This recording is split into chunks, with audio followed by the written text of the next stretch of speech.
Nous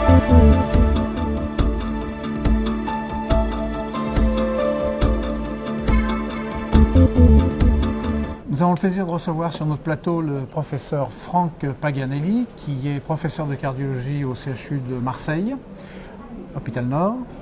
Et Franck Paganelli a présenté au cours de ce congrès une lecture sur l'association de la fibrillation auriculaire au syndrome coronaire aigu, une situation clinique qui inquiète beaucoup les praticiens et à plus d'un titre, en particulier par la nécessité de thérapeutiques qui peuvent ajouter leurs effets et qui sont difficiles à manier dans ces cas-là.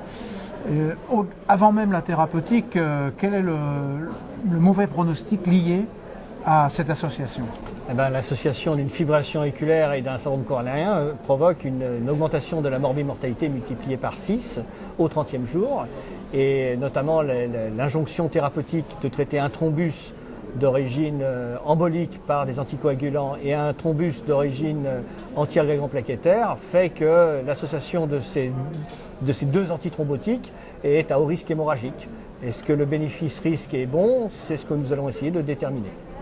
Et si on passe maintenant donc, au problème majeur qui est quelle thérapeutique, jusqu'à présent on était resté sur l'ajout des antiagrégants bithérapie aux anticoagulants lorsqu'ils étaient là, donc triple thérapie. Est-ce qu'on en est toujours là ou est-ce qu'on a changé déjà de stratégie de ce point de vue? Pour l'instant, il n'y a que des consensus. Donc les grades sont CCCCCC, c'est-à-dire que la trithérapie reste la règle et il faut adapter la durée de la trithérapie en fonction du score hémorragique qui est bien évidemment le Hasbled.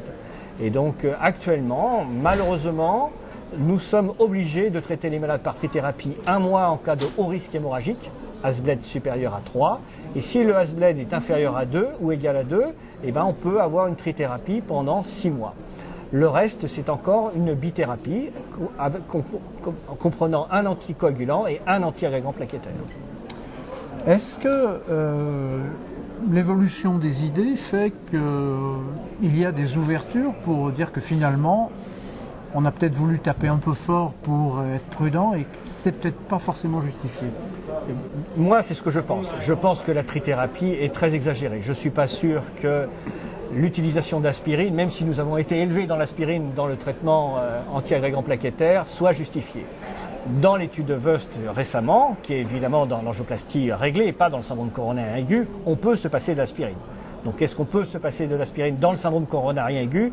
C'est possible à mon avis. Et dans les recommandations, dans la dernière recommandation, il est dit spécifiquement qu'on peut faire un anticoagulant et un anti-agrégant plaquettaire, particulièrement le clopidogrel. On peut donc se passer, dans le syndrome coronarien aigu, peut-être de l'aspirine, et la trithérapie va basculer en bithérapie.